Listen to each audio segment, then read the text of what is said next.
अलग अलग नाम है, जम के आ बिंदु अलग अलग क्या क्या है, जम के कोई त्रिकोण है, त्या त्रिकोण में देखो छोकराओ आ ए बिंदु है, बी है ने आ सी है। हवे एवुं कीधुं के आ एक त्रिकोण, हवे आ बिंदुओ त्रिकोण बनावशे के नहीं, आपणे खाली पूछे छे तो आपणे खाली धार्युं छे के चालो आ त्रिकोण है, तो ए बिंदुने आपो 3 2 अने आपो बी ने जो ab स्क्वेर बराबर x2 - x1 होल स्क्वेर। तमे x1 - x2 पण करी शको केम छोकराओ, जो सिंपल है हूँ करूँ 1 - 2 आखानो वर्ग अथवा करूँ 2 - 1 आखानो वर्ग। जो आ x1 आ सिंपली अहीं आगळ पहेला x1 कर्युं छे नहीं x2 कर्युं छे, x2 छे नहीं x1 छे। जो 1 - 2 नो वर्ग करूँ तो 1 - 2 -1 आवे आनो वर्ग -1 आवुं थाय -1 गुणिया -1 1 1 1 माइनस माइनस प्लस तो शू जवाब आवे, शू जवाब आवे 1 2 - 1 1 नो वर्ग तो जवाब शू आवे 1। मतलब તમે આગળ પાછળ કંઈ પણ કરો બકા સાચું જ છે આ વિધાન। હવે આપણે સૂત્ર આ છે ab² બરાબર x2 - x1² બરાબર આખાનો whole square plus y2 - y1 આખાનો હોલ સ્ક્વેર। સિમ્પલી આપણે અહીં પહેલાં લખી લેવાનું x1 x2 x1 y1 x1 y1 x2 y2 x1 y1 x2 y2। હવે ધ્યાન નહીં, હવે x1 નહીં છે x2 તો આમાંથી આને બાદ કરવાનું છે -2 -3 આખાનો વર્ગ પ્લસ y2 શું છે -3 2 -3 ના છે -2 આખાનો વર્ગ। હવે ધ્યાન માઇનસ માઇનસ પ્લસ 2 + 3 5 આનો વર્ગ વત્તા માઇનસ માઇનસ પ્લસ 3 + 2 5 મોટી પદનું ચિહ્ન minus minus minus minus plus थी जाए पाँचों बाजू 25 5 वर्ग वत्ता 25। हवे ए बी वर्ग बराबर शू आयु माटे ए बी ने वर्ग अमने ना वळखता ए बी वर्ग बराबर 50 बराबर है। माटे आ वर्ग सिंपली आपणे बंने बाजू वर्गमूल ले तो ए बी बराबर वर्गमूल में 50। हवे देखो छोकरा सिंपल तमने एक वस्तु शीखवाडुं छुं, नवी कईक वस्तु शीखवाडुं छुं। ज्यारे તમે છોકરા આ તમને આવડતું હશે, બોલો જવાબ કેટલો આવશે 7। બોલો જવાબ કેટલો આવશે 6। બોલો જવાબ કેટલો આવશે 5। ખોટું જો આ તમને શીખવાડું, જો તમને શીખવાડું આ બોલ્યો ચોપડીમાંથી જોઈને, જો તમને શીખવાડું આ પેલો બોલ્યો 7 જેટલાય તું બોલ્યો દેખજો આ કેમ ના આવે છે।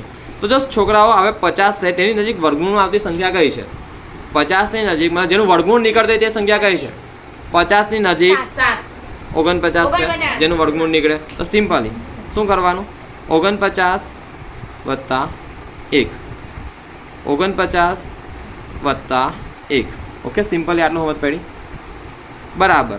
હવે દેખો છોકરાઓ 49 આનું આ સિમ્પલ ટ્રીક છે, આ ગણિતમાં તમે ના લાવતા બાકા સિમ્પલ ટ્રીક છે ખાલી 49 નું 49 આવું નવું રવા દેવાનું વત્તા અહીં કરવાનું 1 અહીં લખવાનું 1 વર્ગમૂળ નીકળવાનું પછી છેદમાં લખવાનું અને ગુણાકાર કરવાના 2 સાથે, કોની સાથે કરવાના 2 સાથે 2 વર્ગમૂળમાં 49 2 વર્ગમૂળમાં 49।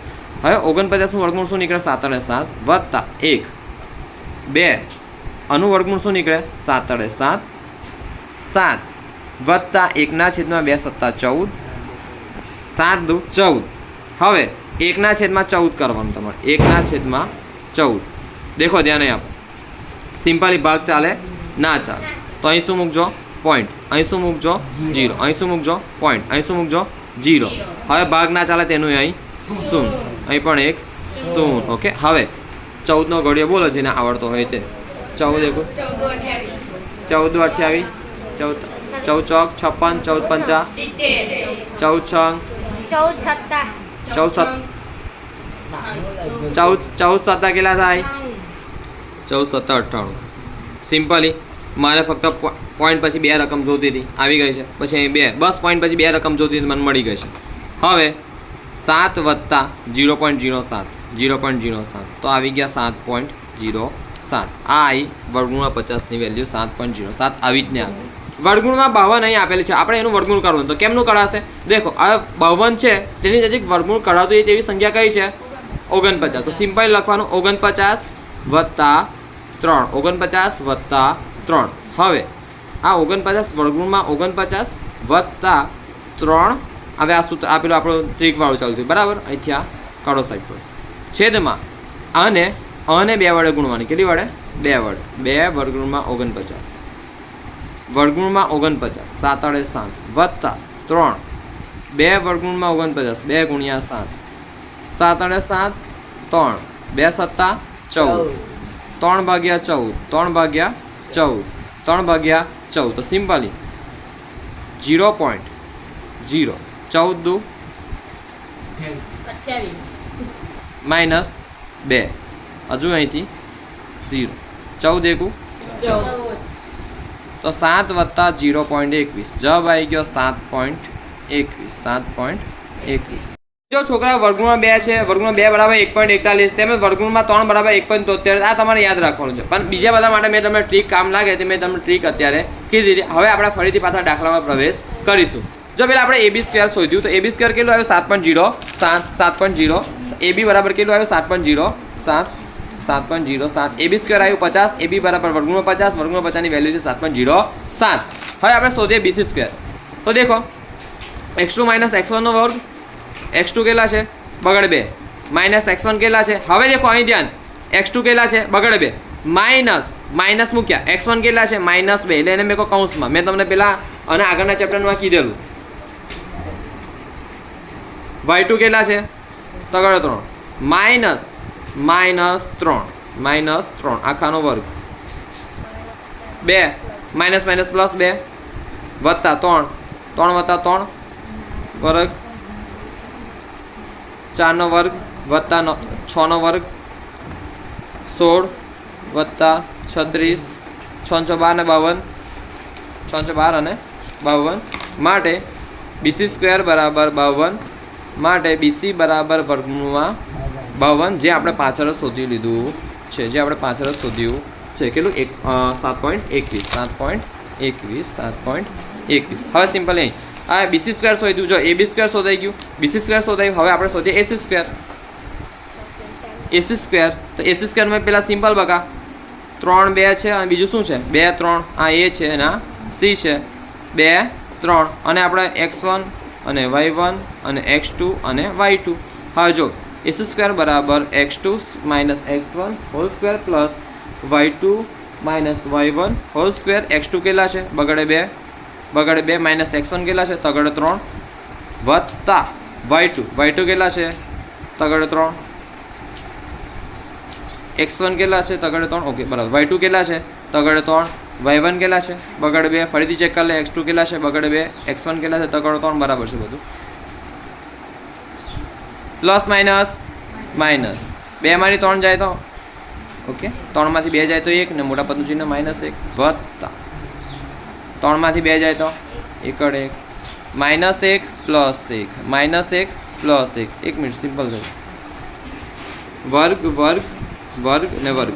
હવે દેખો -1 નો વર્ગ તો -1 નો વર્ગ કેટલો થાય? +1 કેટલો થાય? +1 થાય વત્તા 1 નો વર્ગ તો 1 તો 2 માટે AC સ્ક્વેર બરાબર AC બરાબર વર્ગમૂળમાં 2 અને વર્ગમૂળમાં 2 તમારે ચોખ્ખું ધાર લેવાનું છે 1.41 આ યાદ રાખવાનું છે. ત્યાં વર્ગમૂળમાં 3 તમારે યાદ રાખવાનું છે 1.73. આ હું તમને એવું કહું સિમ્પલ તમને એક વસ્તુ પૂછું જેમ કે વર્ગમૂળમાં 83 ની વેલ્યુ મારે શોધવી છે. કેટલી શોધી છે? વર્ગમૂળમાં 83. આ દાખલાની બહાર જાય તો કેમની શોધાય? સિમ્પલ વર્ગમૂળમાં 81 વત્તા કેટલા છે? 3. હવે 1 અહીં થઈ ગયા બરાબર ને તો 2 મૂકવાના અહીં આગળ કેમ કે 83 માંથી 81 જાય તો 2 વધશે.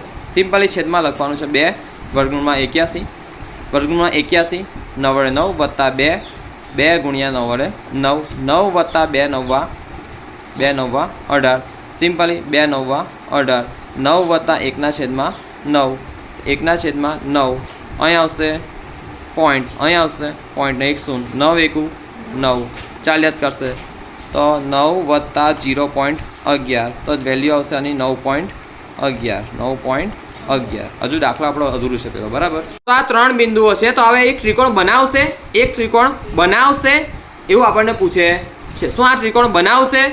છોકરા ત્રિકોણ બનવા માટેનો 2 ગુણધર્મ છે બરાબર. તેમાંનો એક અત્યારે હું તમને કહું છું કે ત્રિકોણ બને તો કોઈ પણ 2 બાજુનો સરવાળો તેની ત્રીજી બાજુ કરતાં વધારે થવો જોઈએ. આ જેમ કે 2 બાજુનો સરવાળો છે બરાબર કાં તો 2 બાજુનું માપ 2 બાજુનું અહીં માપ છે ત્રીજી બાજુ કરતાં વધારે હોવું જોઈએ. 2 બાજુનું માપ છે ત્રીજી બાજુ કરતાં વધારે હોવું જોઈએ. આ સિમ્પલ એ જ છે બકા. પછી આગળ પણ બીજા તો હું તમને શીખવાડીશ. તો સિમ્પલી અહીં ધ્યાન આપો. હવે દેખો છોકરાઓ, મેં તમને AB બરાબર આ કેટલું આવેલું વર્ગમૂળમાં 50, BC બરાબર કેટલું આવેલું વર્ગમૂળમાં 52, AC બરાબર કેટલું આવ્યું વર્ગમૂળમાં 2, વર્ગમૂળમાં 2. તો આને દેખીને તમને કંઈક લાગે છે કે આ કયો ત્રિકોણ હશે? તમને પૂછ્યું હતું કે આ કયો ત્રિકોણ હશે, કહો કયો ત્રિકોણ હશે, કહો કયો ત્રિકોણ હશે, કહો કયો ત્રિકોણ હશે તે કહો. છોકરા દેખો, મતલબ કે સિમ્પલી આપણે દેખીએ કે વર્ગમૂળમાં 50 વત્તા વર્ગમૂળમાં 2 બરાબર વર્ગમૂળમાં 52. ચાલો, વર્ગમૂળમાં 52 તો સિમ્પલી બકા વર્ગ વર્ગ મૂકી દીધા. તો સિમ્પલી આપણને યાદ અપાવે છે કે કાટકોણ ત્રિકોણમાં કર્ણો, કયું ત્રિકોણ? કાટકોણ ત્રિકોણમાં કર્ણો વર્ગ એ તેની અન્ય બે બાજુઓના વર્ગના રસવાળા બરાબર હોય છે, સરવાળા બરાબર હોય છે. મતલબ કયો ત્રિકોણ થયો? કાટકોણ ત્રિકોણ થયો. અને અહીં તમારું ઉદાહરણ 1 પૂરું થાય છે.